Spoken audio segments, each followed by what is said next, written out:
So what we were doing, we are studying this risk-free assets. So we have done simple interest and then periodic compounding. Now we'll start with continuous compounding today. Ma'am आप ma'am वैसे कोई doubt class भी रख सकते हैं कभी? हाँ बेटा, ऑफ कोर्स। मतलब मैम अगर जैसे कोई भी डाउट होता है हमें किसी भी टॉपिक में, तो उसको मैम मेन लेक्चर से अपार्ट हम किसी और लेक्चर में डिस्कस कर लें, क्योंकि मेन लेक्चर में तो मैम सिलेबस भी कवर करना है। कोई बात नहीं, हाँ आप बता देना, कोई भी लेक्चर हम उस दिन वो रख लेंगे, डाउट क्लास रख लेंगे, ठीक है? एनी डे यू कैन, एक दिन पहले बता देना बस, will just make it. Okay, so we are going to start with continuous compounding. So can you tell me what is continuous compounding? बताओ बेटा, सौरभ एंड मैम जिसमें मैम आपने बताया था कि मतलब सेकंड्स या फ्रैक्शन ऑफ सेकंड्स में ही कंपाउंडिंग लगता रहता है। Yeah, so basically we have seen that if you have m times you're doing the compounding, right, in an year, then we have seen कि vt की value क्या होगी, that will be v naught 1 plus r by m raised to power tm. ये याद है ना आपको? This is in periodic compounding. This is periodic compounding. M times in a year. M times in a year. Right? Now, if m goes to infinity, then we call it continuous compounding. Then we call it continuous compounding. Okay? So, infinity matlab, we cannot say it is every fraction of second. It is like sooner than that. Because m you are taking infinity, matlab aapne 1 year को infinite parts में divide किया है. So it means कि whatever time span you are talking about, उससे पहले हमारी compounding हो रही है, मतलब उससे पहले हम interest जो है अपने आप को add कर रहे हैं principal में. You got it? Yes, ma'am. Okay. So it means that in case of continuous compounding, Vt will be limit m going to infinity, v naught 1 plus r by m raised to power tm. So what is this? This is v naught is constant, it will be outside. What is this limit beta? बताइए. 1 plus r by m, ये पता है ना आपको? 1 plus 1 by x raised to power x, limit x goes to infinity. What is this? E होता है ना? Ma'am पढ़ा हुआ है ये. Yes ma'am, E. ये में पढ़ा हुआ, this is E, right? So ये r by m है, इसको m by r बना देते हैं, और मैंने r से मल्टीप्लाई कर दिया, डिवाइड कर दिया, और t, ठीक है? मतलब यहाँ पे मैंने r से मल्टीप्लाई कर दिया, r से डिवाइड कर दिया, ठीक है? Is that okay? Yes ma'am. So now this limit is t, so this is v naught. ये लिमिट पहले अंदर चली जाती है, क्योंकि कंटिन्यूअस के केस में you can do this. Limit m going to infinity, 1 plus r by m raised to power m by r raised to power rt. Now this is e, so you get v naught e raised to power rt. Clear? So in case of continuous compounding, this is the result we have. Is that okay? Yes ma'am. And so this is your gain factor, growth factor. Okay, you can do the reverse also. V naught is Vt e raised to power minus Rt, and this is then called the discount factor, as in other cases. Okay, so and this rate continuous compounding is there. Okay, मतलब हमारे जो हमारी markets है उसमें नहीं होता. We have periodic compounding only, but अगर continuous compounding होती है तो obviously you can see exponentially grow करता है आपका पैसा, right? Yes, not मतलब it's not actually, you can see कि if you just differentiate it with respect to time, what you will get? You will get v naught e r e raised power rt. Okay? Yes ma'am. So this is your vt again. So this is r into vt. So rate of change of vt is the your portfolio value at time t, you know? So directly that proportional is to directly proportional to the current value of the portfolio. Yes ma'am. Is that okay? Yeah. So here graph is obviously will look like the exponential graph. So quite fast. Yeah, quite fast growth is there. So you can, I can just give you examples. Can you tell me, suppose I have deposited $24 in say year 1626, and what will be its value in year 2000? बताइए बेटा. 5% continuous compounding. फटाफट calculate करके बताओ। $24 को आपने 1626 में deposit किया है, 2000 में इसकी वैल्यू क्या होगी? Do the calculations. Simple. You have V naught e raised to power RT.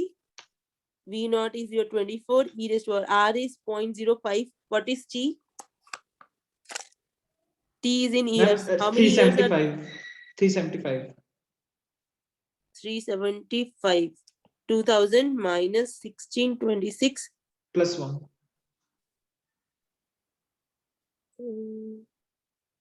Plus 1, इसमें हमने डिपॉजिट किया, यहाँ तक हम पहुंचे।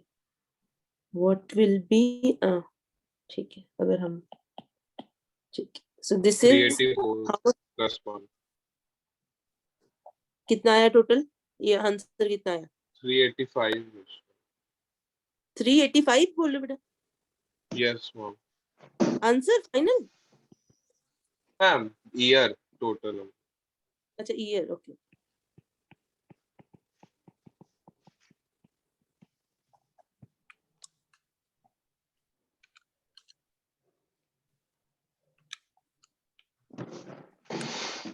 मैम ये 385 कैसे आया? 375 आएगा, है ना? यस मैम, 375 ही आ रहा है मैम। 75 है बेटा। And by the way ma'am, ये +1 होगा मैम, जैसे कि अगर मैं 2016 में किसी ने पैसे जमा कराए और 2017 में हम पूछ रहे हैं, तो 2017 माइनस 2016 1 ईयर का गैप हो गया ना, तो +1 तो होगा ही नहीं मैम। ये होगा नहीं, वो होता है एक्चुअली, वो होता है कि अगर आपको डेज के लिए नहीं, डेज तो सेम ही हो गया। दैट इज अगर 29 में कराया है, मान लो 630 तक कितने इयर्स हो गए आपके? 4 साल ही हुए ना? यस मैम, क्योंकि ऐसे काउंट करें हम, 1 साल, 2 साल, 3 साल, 4 साल। 4 साल, यस मैम। +1 नहीं होगा ना मैम? वो होता है कि अगर आप ऐसे काउंट कर रहे हो, एक इसको काउंट कर रहे हो, ठीक है, एक दिस इज 1, दिस इज 2, ऐसे नहीं काउंट करें ना हमने, ऐसे count. Yes ma'am. So this is 4. मैंने भी 4 ही लिखा हुआ है, बट डाउट हो गया था। So this amount is, I just want to tell you कि कितना बिग हो जाएगा। 3173,350. How much is this money? देखो बेटा। And this is 1. It's huge, right? Ma'am, it's like ma'am 300 crore से ऊपर। हाँ ठीक है, तो huge, $24 ही आपने, but obviously number of years भी ज्यादा है, but फिर भी you can see, you can compare it with say annual compounding, compare it with annual compounding। अगर annual compounding हो रही है, फिर उस केस में आपका हो जाएगा 24 into 1 plus R. R is your 0.05 upon 1 raised to power 374. It is approximately 2018408628, right?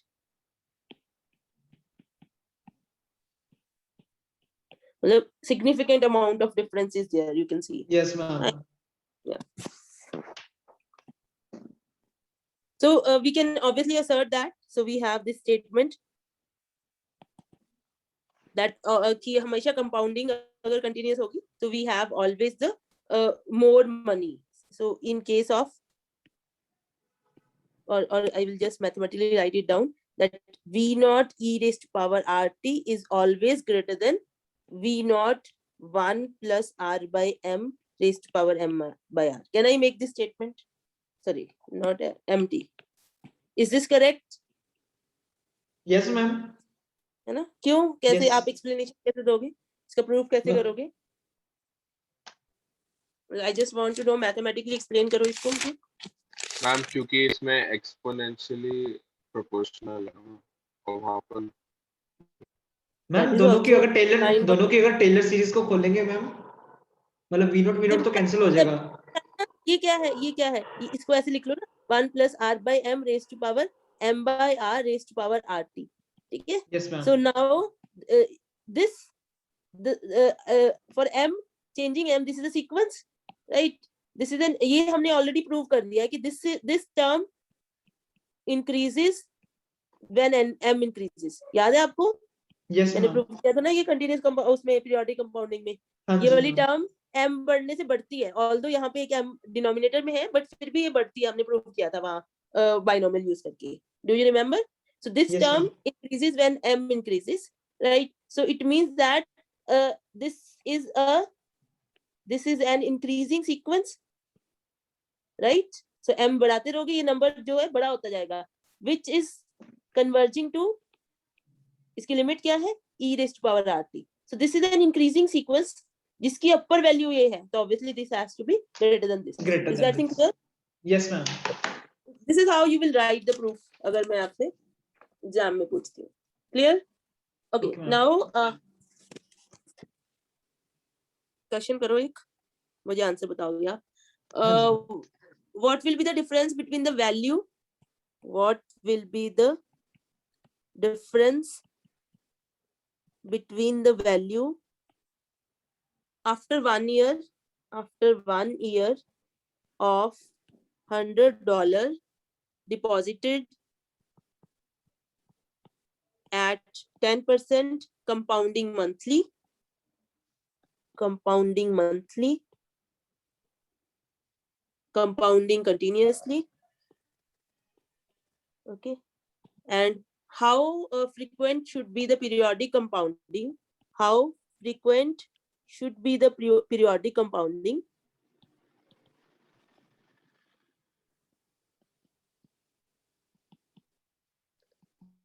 For this difference to be less than 0.01. बताओ बेटा, क्वेश्चन समझ में आ गया? तो हमें m की ऐसी वैल्यू बतानी जिसके लिए वो सेम हो जाए. नहीं, पहले तो हमने डिफरेंस निकालना है, हाँ, फिर बाद में यस m की वो वैल्यू जिसमें वो लेस देन 0.01, मतलब almost we want them to be same.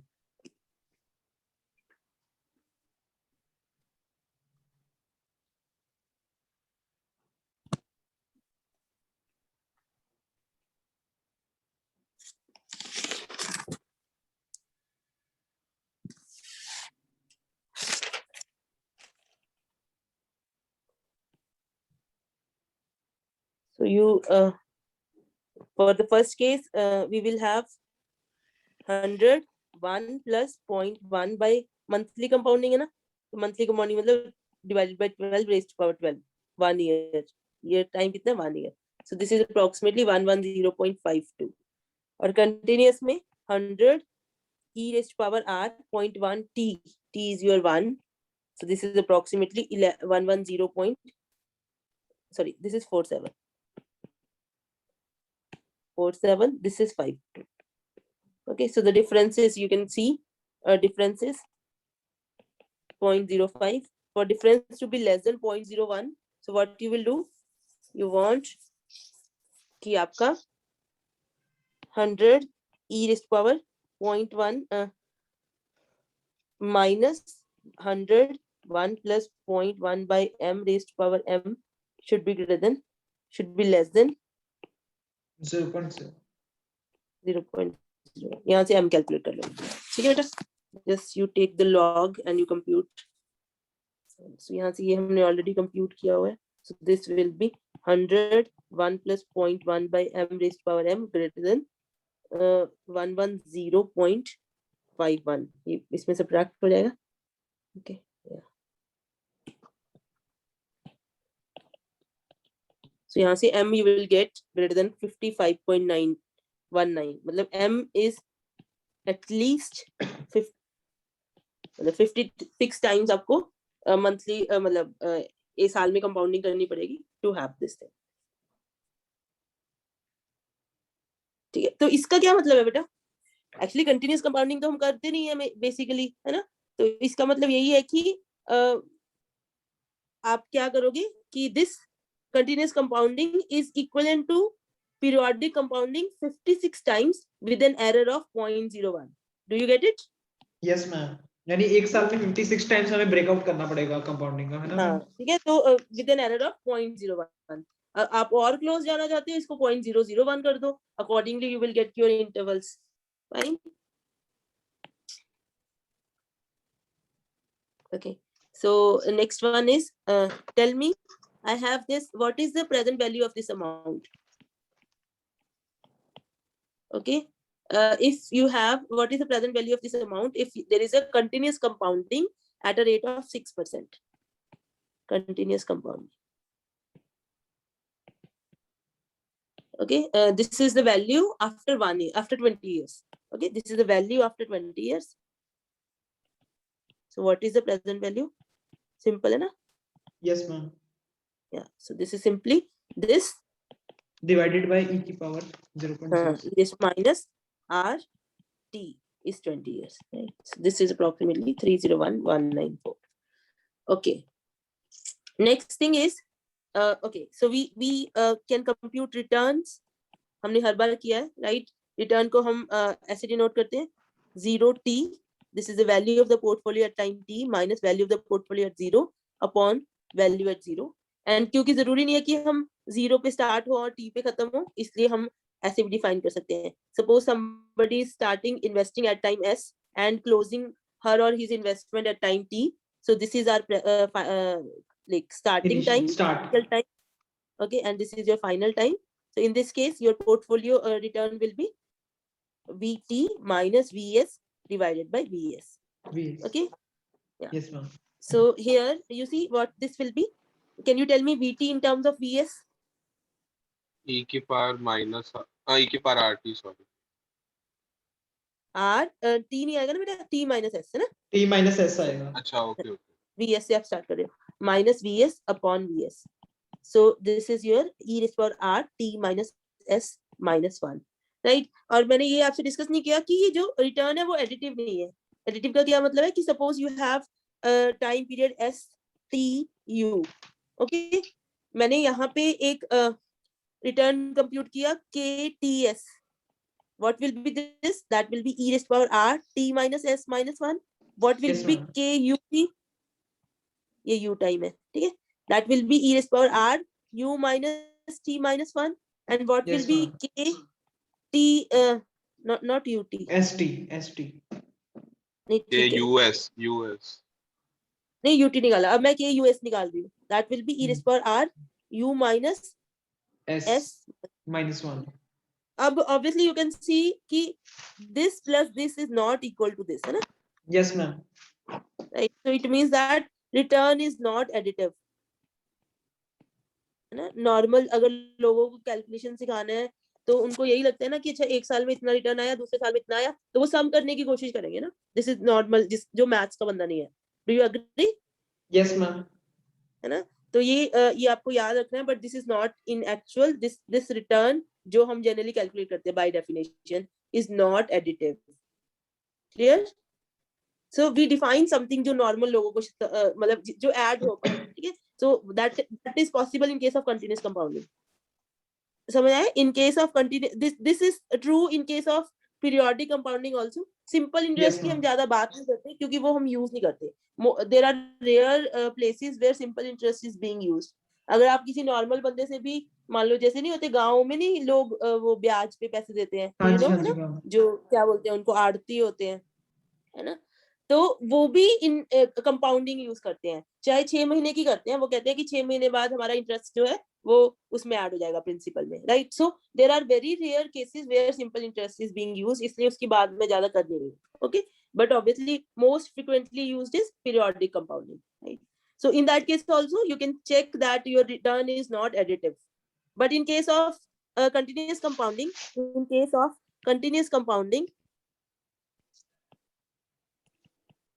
we can redefine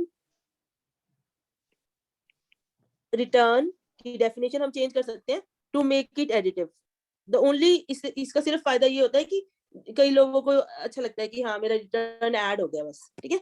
Make it additive. So I can define, this is called logarithmic return. Same you can define there also, but उस case में फिर additivity आती नहीं है. Logarithmic return क्या है कि आपको this is denoted by small letter. KST is defined as log of VT upon VS. Simple. This is the definition. Clear beta? Somehow it tells you how much your money has been increased, but not exactly. ये वाली definition तो हमें समझ में आती है ना exactly कि कितना बढ़ गया divided by the original, है ना? Yes, इसमें ma'am. क्या है, final divided by original, उसका log दिया हुआ है हमने, ठीक है? So it's kind of return, not exact sense. इस ये वाला रिटर्न जो है इसमें आपका एडिटिविटी है. Can you see, can you check now? k of st plus k of tu. What will be this? This is log of vt upon vs plus log of vu upon vt. log a plus log b is log ab. ठीक है, दोनों को product हो जाएगा. So this will cancel, right? So you are left with log of vu upon vs. What is this? This is k of us, है ना? So ये additive है. This is additive. This definition is additive. Clear है बेटा ये चीज? Yes, ma'am. Okay. And also इस case में also वैसे इसका और क्या यूज है? KST अगर आपको दिया हुआ है log of VT upon VS, VT की वैल्यू पुट करो, ये है log of VS e raised to power T minus S upon VS की VS. power ये कैसे VS होगा? into E की power R. R है ना, R T minus S.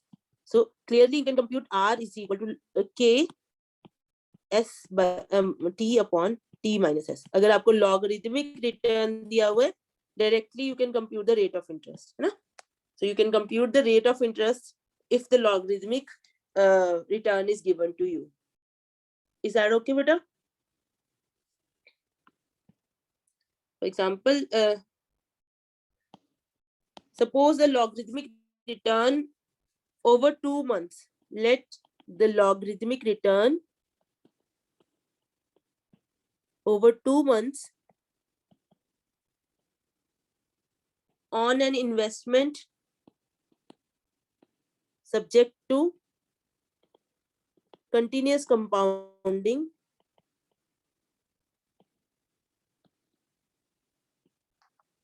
is 3%. Find the interest rate. Can you tell me the answer? बताओ बेटा.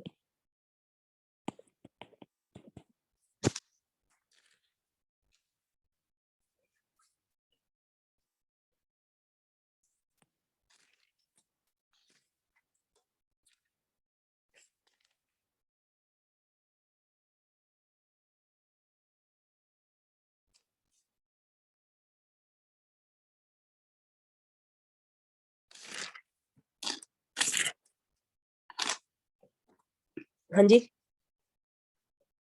कितना आया?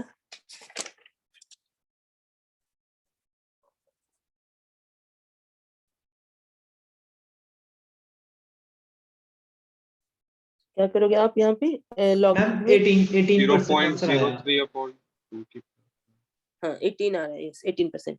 So you Yes, have ma'am. R is equal to 0.03 upon T minus S. T कितना है आपका? 2 months. That is 2 by 12. S क्या दिया? Yes, ma'am. 0 है ना? Zero. Assume that starting from.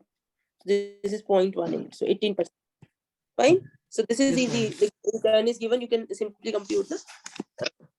So this is about continuous compounding. इतना ही है बस. Right. So now we have seen periodic compounding, continuous compounding, and simple interest. So अब we need to know कि अगर हमारे पास दो तरह की इन्वेस्टमेंट है, दो तरह का इंटरेस्ट मेथड है, उसको कंपेयर कैसे करना है, right? So how to compare compounding methods, how to compare compounding methods. So we are not talking about simple interest, again I told you, क्योंकि वो इनसे कंपेरेबल ही नहीं है. Periodic compounding and continuous compounding में somehow the growth is exponential, और उसमें simple interest में ग्रोथ इज लीनियर, है ना? You can see with is क्या होता है formula, v naught 1 plus rt, है ना? So this is linear as a function of time. तो आप इसमें आपकी ये मैच ही नहीं करता हमारी इस ग्रोथ से, ठीक है? पीरियोडिक और कंटिन्यूअस आपस में कंपेरेबल है क्योंकि उनको मैच किया जा सकता है, as we have seen in the discussion ना, कि अगर आप 56 टाइम्स कंपाउंडिंग करोगे तो आप मैच हो रहे हो somehow to the continuous compounding, but obviously you cannot make simple interest to be comparable to compounded interest. okay बेटा, so इसको नहीं हम कंपेयर कर रहे, उसके लिए आपका R बहुत हाई होना चाहिए, वो पॉसिबल नहीं है, ठीक है? So how to compare compounding methods? So उसके लिए comparison easy बनाने के लिए we say that we define we say that two compounding methods are equivalent if the compounding growth factors over a period of 1 year are same. Okay, so let me write down. We say that two compounding methods are equivalent. Two compounding methods are equivalent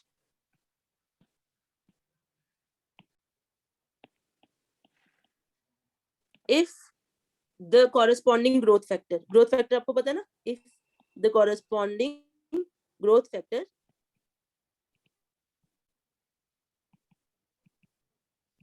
over a period of 1 year, over a period of 1 year are same. Okay, so what will be the growth factor for periodic compounding? This growth factor is 1 plus r by m raised to power m, है ना, M. 1 year की बात है, ठीक है. And for continuous compounding it is e raised to power r, है ना, t is 1. Clear बेटा? Yes ma'am. हमने टाइम वैसे फिक्स क्यों किया? कंपेयर करने के लिए कौन सी स्कीम बेटर है, तो हम क्या करते हैं कि एक साल में जिसका ग्रोथ फैक्टर ज्यादा है वो बेटर है ना, obviously, okay ma'am, okay ma'am. है ना. मतलब और इक्विवेलेंट किसको कहेंगे अगर दोनों का ग्रोथ फैक्टर सेम है. हाँ जी मैम, समझ गए. So obviously you can fix it to be 2 years also, but obviously it is convenient to fix it to 1 year, 1 year. right? Yes ma'am. So obviously the method with more growth factor is preferable. कुछ नया नहीं है ना, ये तो बस एक, this is how we do the comparison, right? So for example, if I give you 10% annual, semi-annual, okay, 10% semi-annual or 10.25 annual, and then there is another method which is 9% monthly. So can you tell me which one is better? If I ask you which one is better, ये question है, मतलब आप अपना पैसा कहाँ लगाओगे, which one is better? Ma'am फटाफट आप ये बस, हम पीरियोडिक के लिए चेक करें ना मैम? नहीं मैंने लिखा दिया साथ में, semi-annual, कंटिन्यूस. हाँ, कंटिन्यूअस नहीं है बेटा, पीरियोडिक ही है ये. हाँ जी मैम, हाँ जी, ये पता है. तो इनमें से कौन बेटर है, या फिर साथ में लिख लो 8% कंटिन्यूअस भी लिख लो. फटाफट आप ग्रोथ फैक्टर कंप्यूट करोगे बस. 10% सेमी एनुअल ग्रोथ फैक्टर, मतलब इसके ना एक्चुअली टेबल्स बने होते हैं बेटा, कि ग्रोथ फैक्टर अगर आर आपका ये है, एनुअल सेमी एनुअल, वहां से बंदा फटाफट देख लेता है टेबल. अब हमारे केस में ये क्या आएगा बताओ, इसका ग्रोथ फैक्टर 1 10 की पावर 10 by 6 की power 0.1 by 2 raised to power. इसका क्या आएगा 1 plus 0.1025 by 1 raised to power 1. इसका क्या आएगा 1 plus 0.09 by 12 raised to power 12. इसका क्या आएगा e raised to power 0.08. करो कंप्यूट, कितना कितना आ रहा है.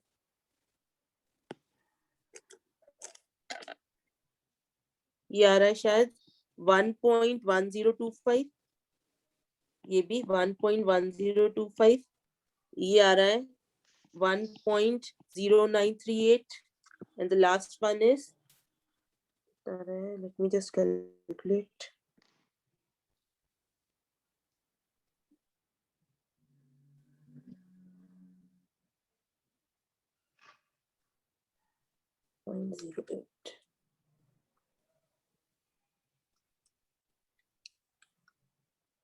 $1.083. So which one is better? These two are equivalent. And ma'am, these two are better. First, हाँ मतलब ये इक्विवेलेंट है, चाहे इसमें कर लो चाहे इसमें कर लो, कोई फर्क नहीं है, है ना. हाँ जी मैम. तो ये कहाँ काम आएगा, फॉर एग्जांपल आपको 2 LIC मान लो ऑप्शंस दे रहे हैं, और एक आपका फ्रेंड दे रहा है ये वाला सॉरी फर्स्ट वाला, ठीक है, और एक दूसरा कोई बंदा दे रहा है ये वाला, है ना. Then you can go for the first one, क्योंकि आपके फ्रेंड का है और सेम इक्विवेलेंट है, कोई फर्क नहीं है. And obviously they are better than this and this. तो ऐसा नहीं है कि आप ये सोचोगे कि कंटिन्यूअस कंपाउंडिंग में क्योंकि रेट ऑफ इंटरेस्ट कम हो गया ना 8%, तो आपका कम हो गया, राइट. सो लाइक दिस, इसमें क्या हो गया कि आपका रेट और दो चीजें है ना, कंपाउंडिंग कितनी बार हो रही है और रेट, दोनों की एक चीज हमने बस ग्रोथ फैक्टर आपने कंपेयर करना है 1 ईयर का, That will tell you which one is better. Fine. Yes. So इसमें वैसे क्वेश्चन से बनेंगे जैसे find the rate of continuous compounding equivalent to monthly compounding of 12%. You can do that, right? है ना? Okay, ma'am. Sometimes we have instead of comparing the growth factors, there is a more convenient factor which is called effective rates of interest, right? Effective rate of interest. वो क्या होता है? इसको हम लिखते हैं RE, ठीक है? So what is this? For a given compounding method with interest rate R, definition, let me write down. So we define RE is the one which gives the same growth factor,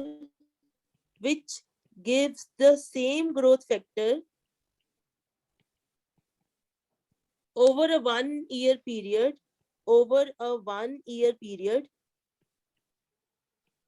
under annual compounding. क्या मतलब है इसका? कि आपका method कोई भी हो. For example, suppose I have this 1 plus R by M raised to power M. And मतलब हमने एक ही साल कंपैरिजन के लिए एक ही साल यूज करना है. And this is equal to 1 plus RE raised to power 1. Okay, this RE is equivalent, this is called effective rate of interest. Or in case of continuous compounding, we will say E raised to power R is equal to 1 plus RE. Is that okay, beta? Yes, ma'am. So what is effective rate of interest?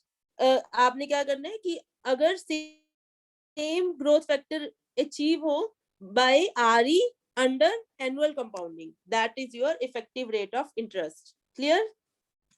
Ma'am ये बात आप दोबारा बता सकते हैं ma'am?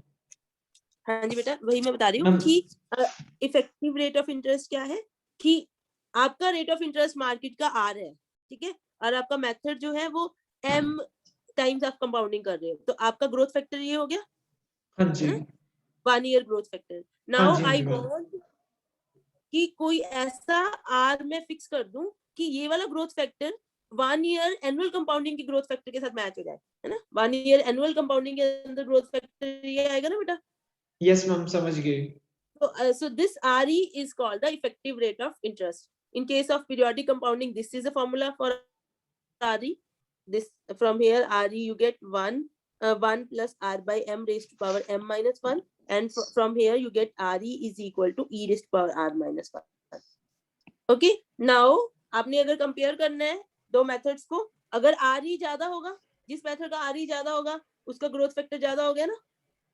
Do you get it? जैसे अगर मान लो दो मेथड्स हैं, 1 plus R by M1 raised to power M1, इसके कॉरेस्पॉन्डिंग मेरे पास आ गया RE1 रेट, ये इफेक्टिव रेट, और दूसरा मेथड है 1 by R by M2 raised to power M2, this is equal to 1 plus RE2. अगर RE2 is greater than RE1 तो कौन सा मेथड बेटर है? बताइए बेटा. RE2 में ग्रोथ ज्यादा हो रही है ना, तो RE2 वाला बेटर हो गया, ग्रेटर हो RE2 गया. अगर बड़ा है मतलब इस मेथड में ग्रोथ फैक्टर बड़ा ग्रोथ है, फैक्टर ज्यादा है. तो यस मैम. इसमें मतलब डायरेक्टली बस आपको इफेक्टिव रेट दिया होता है, जिसका ज्यादा है वो बेटर मेथड है, ठीक है. So if RE is more, if effective rate of interest are equal, वो क्या है? वो इक्विवेलेंट मेथड्स हो गए, इक्विवेलेंट मेथड्स ऑफ इन्वेस्टमेंट्स हो गए. RE the method with more RE is preferable, है ना? जिसका ज्यादा RE होगा उसको हम प्रेफर करेंगे. क्लियर बेटा? ये चीज क्लियर है? मैम ऊपर जी जो आपने लिखा ना M1 और M2 वाला, इसमें मैम अगर आपने तो R सेम लिया होगा, इसमें R अलग भी हो सकता है ना मैम? हाँ, R1 R2 ले लो, ठीक है. Yes ma'am. सो अब इससे बताइए मुझे which one is preferable, which one is preferable?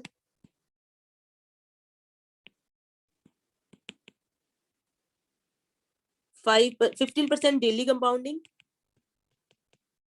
5.5% semi-annual compounding, and 15% sorry, not 15%, 12% continuous compounding. बताओ बेटा। अगर 15% कंटिन्यूस लिखा होता फिर तो ऑब्वियसली इसको तो फिर छोड़ ही देते ना, क्योंकि कंटिन्यूस कंपाउंडिंग अगर रेट ऑफ इंटरेस्ट सेम है कंटिन्यूस और पीरियोडिक में, तो वो हम ऑलरेडी देख चुके हैं कि कंटिन्यूस ही बेटर है। बताओ बेटा।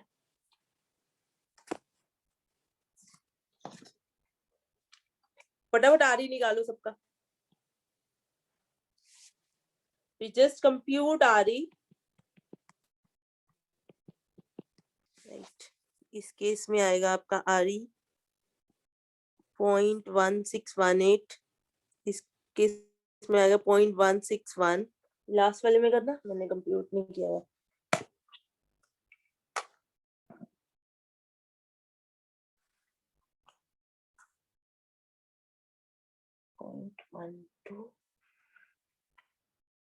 पॉइंट 127। कौन सा बेटर है?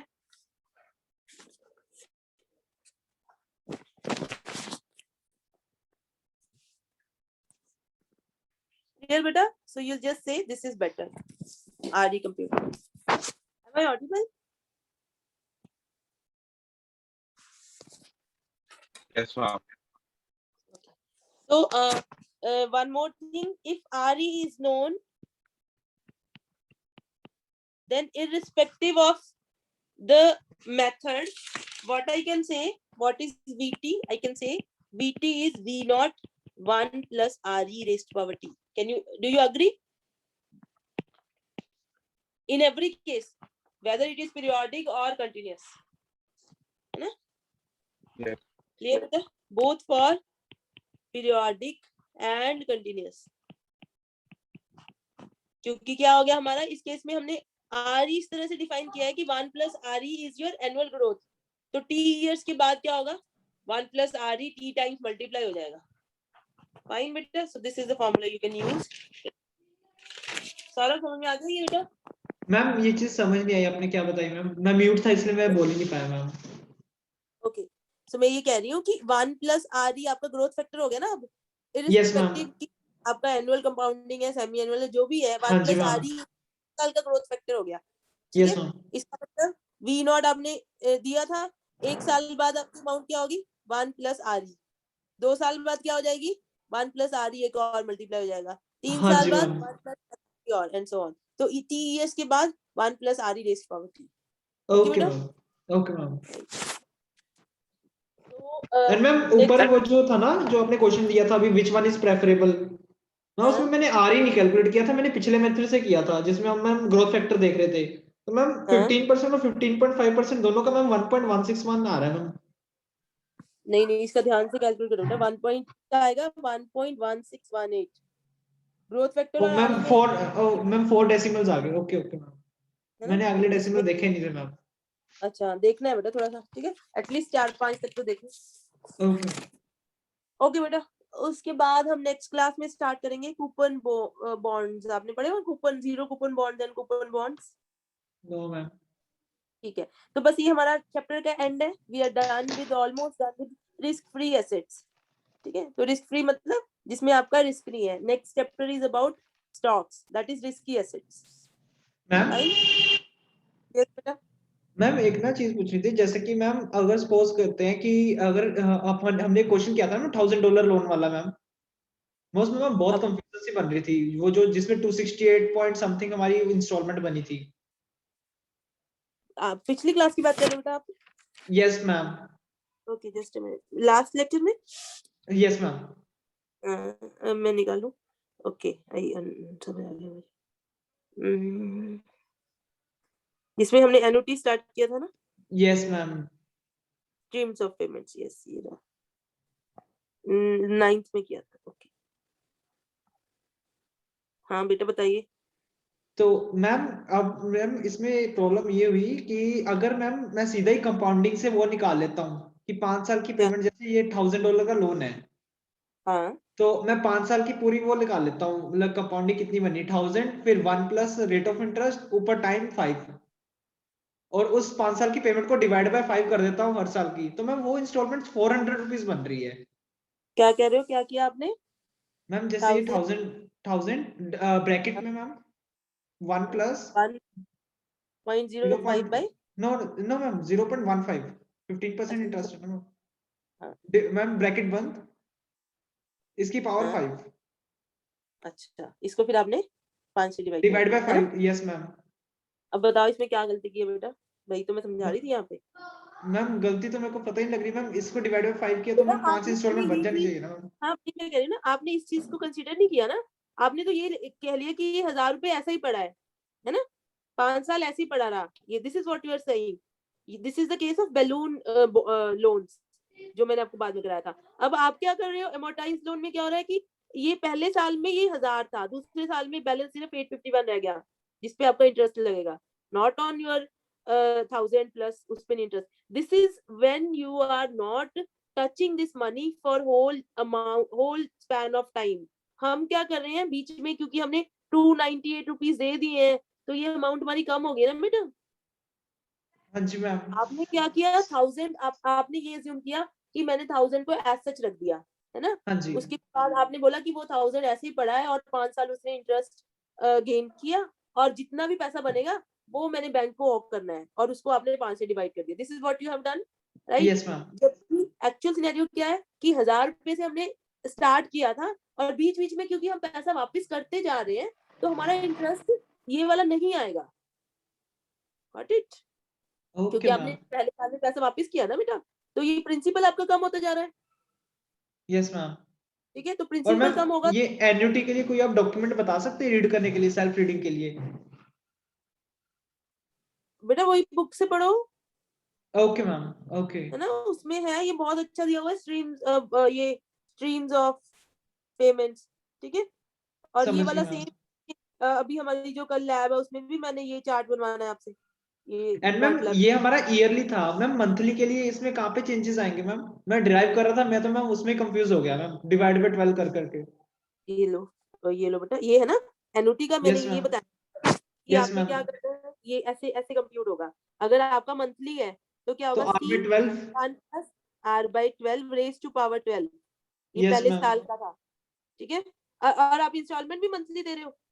यस मैम मंथली इंस्टॉलमेंट है अगर। हाँ फिर तो ये आएगा बस। ठीक है, फिर मैम नेक्स्ट में क्या है, 12 से मैं वो नहीं हुआ मैम, रेज टू पावर 12 मैंने तो रेज टू पावर 12 कर दिया नहीं था मैम।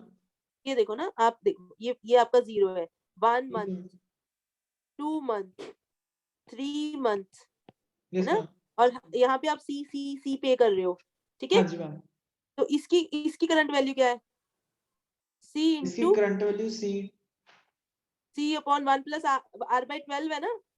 हाँ जी मैम। हाँ जी ठीक है मैम। करंट वैल्यू है C upon 1 plus R by 12 का स्क्वायर, इसकी मैम एक करंट बार ये वैल्यू करंट वैल्यू वाली बात फिर से बताना मैम, करंट वैल्यू वाली बात थी क्या हमारी? ये थी बेटा कि अगर 1 महीने बाद कोई वैल्यू C है तो यस आज मैम। उसकी क्या वैल्यू है, उसकी क्या, ये देखो ना, अगर हम P नॉट से यहाँ कैसे जाते हैं, P not into 1 plus R by 12, हाँ जी तो मैम। इससे कैसे आएंगे, डिवाइड बाय, अगर मुझे ये यहाँ पे वैल्यू पता है, फ्यूचर वैल्यू है ये मेरी, इससे मुझे P नॉट निकालना है तो कैसे निकलेगा, क्या रिलेशन है और इनमें, डिवाइड कर देंगे। Yes ma'am. Not 1 plus R by 12 है ना, तो हाँ यहाँ पे जी। क्या आ गया, वैल्यू है वो PT upon 1 plus R by 12 है। ठीक है, हाँ तो जी आपने ma'am. C upon 1 plus R by 12, समझ आया बेटा। यस मैम समझ गए मैम ये चीज। और अगर मान लो ये है कि आपका क्वेश्चन ऐसा है कि कंपाउंडिंग जो है वो मंथली हो मंथली रही है। है यस और मैम। इंस्टॉलमेंट आप तीन महीने बाद दे रहे हो। ठीक है, ऐसा भी हो सकता है ना। हाँ जी मैम हो इसके सकता है मैम इसके ऐसे। also इस केस में क्या होगा फिर, 0 1 2 3 4 5 6। ठीक है, तो आपका क्या है, C यहाँ है और यहाँ है। ठीक है, तो हाँ जी यहाँ मैम। से प्रेजेंट वैल्यू क्या होगी बताइए, P C upon 1 plus 1 R plus R by by 12 12 whole cube. Yes ma'am. हाँ, ठीक है, इसकी क्या होगी, C 1 plus R by 12 raise to power 6। उस हिसाब से आपको करना है बेटा, ओके समझ मैम, और उसके बाद यार से ड्राइव हो जाएगा वही जीपी लगा के। होगा तो ऐसे ही करना है। This is wrong, you understood कि कहाँ आपने गलती की है, क्योंकि आप ये अज्यूम करके चल रहे हो कि 1000 ऐसे ही पड़ा है। ओके बेटा, टाइम हो गया, मुझे लग रहा है नेक्स्ट यस क्लास मैम। होगी। यस ठीक, ma'am. Let me and this, so we will keep a doubt class for sure. Okay, thank you, yes ma'am. thank you. Thank you.